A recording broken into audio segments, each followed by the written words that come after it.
Hello, everyone, and welcome to another episode of Hits and Headlines. Whether you're a longtime listener or tuning in for the first time, we're so excited to have you with us. Don't forget to subscribe and follow us for more updates on everything pop culture and beyond. Today, we're diving into a topic close to the hearts of Filipino music fans, SB19 and their inspiring journey in 2024.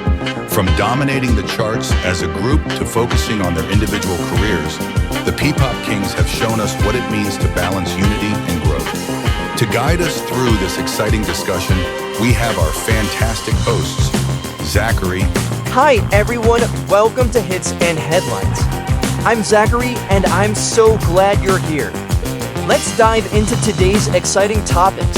Who's always ready with the latest music insights, and Dinah, a huge SB19 fan and culture enthusiast.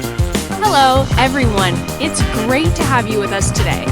I'm Dinah, and I can't wait to jump into our discussion. Let's get started. So, without further ado, let's welcome Zachary and Dinah to break it all down. Welcome to another deep dive. Today we're going to be looking at something I find really interesting, and I think you will too. We're diving into SB19's solo careers in the 2024 to see what they might mean for the group's future. And we've got this really fascinating article from Inquirer.net. Oh, yeah. And it was published just yesterday, January 2nd, 2025. Wow, so new. I know. Isn't that cool? So it's titled, For SB19, Strengthening Foundation in Solo Careers Was Foremost Priority in 2024. Catchy. I know, right? And you know what's really got me buzzing is that they're already hinting at a 2025 comeback. Oh, very cool. I know. So before we get ahead of ourselves, we need to unpack how each member just absolutely owned their individual projects last year while still keeping that SB19 synergy alive. It's really interesting how this solo focus wasn't just a sudden decision, you know? It seems like they've been strategically planning this for some time now. Yeah. As the article points out, they see it as a way to elevate their artistry and expand their reach. That makes sense. Which ultimately benefits SB19 as a whole, right? Okay, that makes total sense. But I mean, wouldn't it be easy for them to kind of get swept up in their solo success and maybe lose sight of the group a little bit? Yeah, I totally get that. It's a valid concern. Yeah. But SB19 has repeatedly emphasized their unity and their commitment to the group, you know? Oh, good. And I think actions speak louder than words, right? They even released 3 tracks together last year. Oh, wow. Calical, Ready, and Moonlight. Okay. And they made various appearances as SB19 as a group. Right. It's like they're sending a clear message. Yeah. We're exploring new territory, but SB19 is always at the core. Oh, that's reassuring. Right. Because remember back in June 2023, Justin mentioned their desire to explore acting, theater, and hosting to expand their skills and help their company grow. So it seems like they're all in on this idea of continuous improvement, both individually and as a group. Absolutely. And that dedication is apparent in the solo work they did. Take Pablo, for instance. Right. He released not 1, but 2 albums, Alon and Lion, on top of multiple singles. Wow. What were some of the singles? Like Determinado, Okay. Akala, Okay. and Etza. The guy was a songwriting machine last year. I'm so curious about the diversity in his music, though. You've got those high-energy tracks like Butada, Tambol, Ibang Claneta, and Mika, Yeah. which just make you want to hit the dance floor. Uh, But then he surprises you with these incredibly raw and vulnerable songs like Drowning in the Water, Walla, and The Boy Who Cried Wolf. yeah. What do you make of that kind of contrast? I think it's a testament to his versatility and his willingness to explore different facets of his artistry. You know, I think it also might give us a clue about SB19's future sound. What if they incorporate those grittier, more experimental elements into their pop foundation? Whoa, that would be a game changer. Right. Okay, speaking of exploring different sides, let's talk about Josh. This was his busiest year yet, juggling solo work, SB19 commitments, the whole shebang. And it culminated in him winning Solo Artist of the Year at the P-Pop Music Award. That's a huge. I know. So cool. His album Lost and Found was a deeply personal journey for him, exploring his own struggles and encouraging listeners to find healing through shared experiences. He was really vulnerable. He really put his heart on the line. Yeah, And it resonated with so many people. it did. And there's a quote from him where he says, "Authenticity is the core of my music." It's like he's saying, this is me, flaws and all, and I'm sharing it with you in the hope that it might help you through your own challenges. Yeah, that kind of vulnerability is rare and refreshing, Right. especially in a genre that often emphasizes perfection. It makes you wonder if SB19 might lean more into that emotional depth in their future music. Okay, before we get too far ahead of ourselves, let's move on to Stell. This was the year he finally blessed us with his solo debut, and it did not disappoint. It was a long time coming. The single and EP Room. Yeah. He really showcased his incredible vocal range and his ability to connect with listeners on an emotional level. I totally agree. Some critics even compared him to Bruno Mars. Oh, wow. Praising his charisma and stage presence. I see the comparison, especially in his ability to blend smooth vocals with a touch of playfulness. Yeah, and you know what else I really liked about it? He didn't shy away from sharing his own journey of overcoming shyness and learning to embrace compliments as reminders of his worth. That's so important. It is. It's a powerful message for anyone who struggles with self-doubt. It's so inspiring to see him, stepping into his own, both musically and personally. It is. He even went beyond music, appearing on Gen C and The Hitman, David Foster and Friends. Oh, wow. And he even promoted the musical Wicked. Oh, cool. I know. So cool. He also returned to The Voice Kids as a coach. Oh, wow. And he joined Justin for a guest appearance at the Street Boys reunion dance concert. Oh, wow. Yeah. So it's like he was testing the waters in different areas of entertainment, and I have a feeling those experiences will contribute to a more dynamic and engaging SB19. Totally. Speaking of pushing boundaries, let's talk about Ken. He created this really intriguing solo persona, Philip, and released the album Seven Sins, which delves into the complexities of the human shadow self. Okay. And those darker impulses that I think we all have. Right. It's not your typical pop album. You might think it's a straightforward take on, the biblical concept of sin. Right. But it goes much deeper than that. Exactly. He's exploring those hidden parts of ourselves that we often try to suppress or deny. Right. And you know what else I really liked about it? He didn't shy away from getting personal. Right. He worked with Grammy-nominated Sean Bowe. Oh, wow. And international producer Hugh Shin on the track Fake Faces. Okay. And that was directly inspired by his own life experiences. Wow. Hugh Shin even said they had deep conversations with Ken, almost like therapy sessions, to tap into those raw emotions and struggles for the song. Wow. Yeah. It's clear that Ken is committed to pushing artistic boundaries and exploring more complex themes.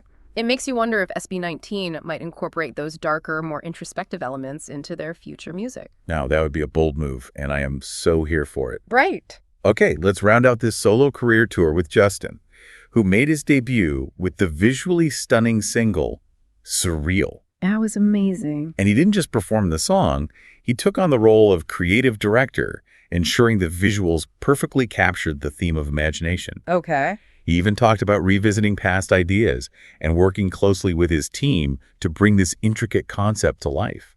I really love that about Justin. It's like that attention to detail and his willingness to take creative control kind of hints at a new level of artistic maturity. You know what I mean? It's like he's saying, I have a vision and I'm going to see it through. Yeah. And let's not forget his follow-up single, Kaibigan, which explores the complicated emotions of romantic feelings developing within a friendship. Oh, that's so relatable. It is, right? He also made notable solo appearances at Drew's Mall Show and the NCAA Season 100 opening ceremony. So it seems like he's been strategically positioning himself as a versatile artist, comfortable both on stage and behind the scenes. And that multifaceted approach could bring a fresh dynamic to SB19's creative process. It's like they each went on these incredible training arcs, honing their skills and expanding their artistic horizons. Yeah. Now, the big question is, how will all of this individual growth impact SB19's future as a group? That's the exciting part. It's like they've all leveled up, and now we get to see how these newfound powers combine. Right. Their individual journeys have exposed them to new genres, production techniques, and creative approaches. Imagine them bringing all of those fresh perspectives and influences back to the SB19 table. It's like they've been gathering ingredients from all these different musical landscapes, and now they're about to cook up something totally new and unexpected. Do you think their sound will become more experimental? I mean, we've got Pablo's blend of grit and vulnerability, Ken delving into those darker, more introspective themes, and Justin taking charge as a creative director. I think it's definitely possible. They've shown a willingness to push boundaries and explore new territory, both individually and as a group. Think about how they've incorporated traditional Filipino instruments and musical elements into their pop sound in the past. Yeah, they've always been proud of their Filipino heritage and found creative ways to weave it into their music. What if they take that even further? Imagine them incorporating elements of Tulantang or Rondalla into their future tracks. That would be incredible. It would create such a unique and captivating soundscape, blending those traditional elements with their modern pop sensibilities. And let's not forget the potential for more intricate harmonies and vocal arrangements. Stell's exploration of his vocal range and Josh's focus on emotional depth could lead to some truly breathtaking vocal moments. Okay, my mind is officially blown. I'm already picturing these epic vocal harmonies layered over a backdrop of traditional Filipino instruments and modern electronic beats. But let's not get ahead of ourselves.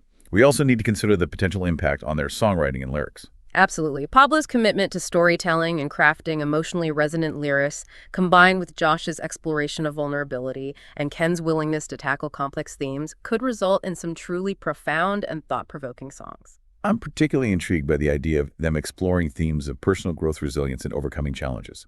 They've all been through so much individually, and their music could become a source of strength and inspiration for their fans. And remember, their individual journeys have not only enriched their artistry, but also expanded their audience. They've collaborated with international artists, appeared on various television shows, and even ventured into theater and coaching. It's like they've been planting seeds in all these different corners of the entertainment world, and those seeds are about to bloom and connect, creating this vast network of SB19 appreciation. Yeah. Their fan base, ATI, is already incredibly dedicated and passionate. Imagine how much bigger it could grow with this increased exposure. That's a great point. Their solo work has introduced them to new demographics and potentially opened doors to collaborations and opportunities they might not have had otherwise. And it's not just about expanding their fan base, it's about diversifying their creative network and tapping into new sources of inspiration. Okay, but let's play devil's advocate for a moment. Some people might worry that these individual successes could lead to members prioritizing their solo careers over the group. That's a valid concern, but I think it's important to remember that SB19 has repeatedly emphasized their unity and commitment to the group. They've spoken about their solo endeavors as a way to enhance their collective strength, not diminish it. Yeah, it's not like they've disappeared into their individual bubbles. They've continued to release music together, make appearances as SB19, and reassure their fans that the group remains a top priority. And let's be real, their individual successes ultimately reflect positively on SB19 as a whole, elevates their brand, showcases their talent, and generates even more buzz for their group activities. Exactly. It's a win-win situation. Their solo work feeds into the group's success and vice versa. It's like a symbiotic relationship where each part benefits from the growth and accomplishments of the other. I think it also speaks to their maturity as artists. They recognize that their individual growth ultimately contributes to a stronger and more dynamic SB19. And let's not forget the practical benefits. By pursuing solo projects, they gain valuable experience, refine their skills, and build confidence, all of which will contribute to a more polished and powerful SB19. It's like they're sharpening their tools individually so they can create something even more extraordinary together. So instead of viewing these solo careers as a potential threat, we should see them as an investment in SB19's future. They're coming back with a wealth of experience, fresh perspectives, and a renewed sense of purpose. Absolutely. And now let's connect this back to you, our listener. Why should you care about all of this? Well, if you're an AT and SB19's incredible fan base, you're probably already buzzing with excitement about their hinted 2025 comeback.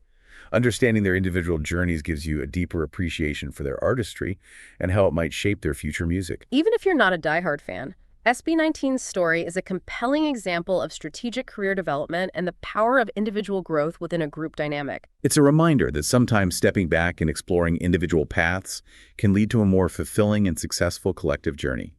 Whether it's in our careers, relationships, or personal growth, taking that time for self-discovery and skill development can ultimately make us stronger and more effective as a team. And with that in mind, let's shift our focus to what we can anticipate from their upcoming comeback. Based on their solo work, we've got a pretty good idea of the musical and thematic directions they might explore. For example, Pablo's emphasis on songwriting and storytelling suggests a desire to create more narrative-driven, emotionally resonant songs. Exactly. And Josh's exploration of personal struggles and healing could lead to even more introspective and vulnerable lyrics, creating a deeper connection with their audience. Stell's venture into different genres, showcasing his versatility and stage presence, might inspire more dynamic and energetic performances, pushing their boundaries even further. And Ken's exploration of darker themes and his collaboration with international producers suggests a willingness to experiment with sound and push creative boundaries. And let's not forget Justin's experience as a creative director. We could see even more stunning and innovative music videos and stage designs. Yeah. So, based on everything we've talked about, we can anticipate like a more mature, multifaceted, and globally influenced SB19. I agree. A group that's not afraid to experiment, push boundaries, and explore deeper emotional themes, while remaining true to their core values and their connection with their fans. It's almost like they've been on a quest. Okay. Each member gathering unique skills and insights. And now they're returning to share their treasures and create something even more extraordinary together. I love that analogy. Yeah. It really captures the sense of anticipation and excitement surrounding their comeback. Speaking of anticipation, the article mentions some recent changes to their social media profiles, hinting at a potential shift in their visual aesthetic. Do you think we might see a bolder, more avant-garde look to match their evolving sound? Ooh, I think that would be awesome. Imagine them incorporating elements of Filipino fashion and design into their wardrobe and stage sets. They could really push the boundaries of style and create something truly unique and visually captivating. Okay, I can already picture it. Intricate textiles, bold colors, and maybe even some modern interpretations of traditional Filipino garments. Yes. And let's not forget the potential for more elaborate choreography and stage production, incorporating elements of traditional Filipino dance and storytelling. Totally. Okay, now you're really getting my imagination going. Go. It's like they're creating a whole new world for their fans to immerse themselves in a world that celebrates their Filipino heritage while pushing the boundaries of pop music and visual art. Absolutely. Okay, so now it's time to put on our speculative hats Oh, and have some fun. What if they take inspiration from Filipino mythology and folklore in their music videos and performances? Imagine them incorporating creatures like the Pikbalang or the Manananggal into their visual storytelling. whoa, that would be epic. Right. It would be a way to introduce their international fans to these fascinating aspects of Filipino culture while creating a visually stunning and unforgettable experience. Yeah, it's all about finding those creative ways to bridge their heritage with their global aspirations, and I think they're more than capable of pulling it off. Now, here's a thought-provoking question for you, our listener. Okay. How do you think these individual journeys will influence SB19's future as a group? Yeah. What kind of sound themes or visual aesthetics are you hoping to see in their comeback? We'd love to hear your theories and predictions. Share your thoughts on social media using the hashtag #TheDeepDiveSB19. Yeah. As we wrap up this deep dive, I want to emphasize that SB19's story is a powerful example of how individual growth can fuel collective success. They've embraced their unique talents and passions, and now they're coming back together stronger and more inspired than ever. It's a reminder that sometimes the best way to achieve greatness as a team is to first empower individuals to shine on their own. And that, my friends, is the magic of SB19. Thanks for joining us on this deep dive into SB19's solo careers and what they might mean for the group's future. We can't wait to see what they have in store for us in 2025. Until next time, keep exploring, keep learning, and keep the music playing.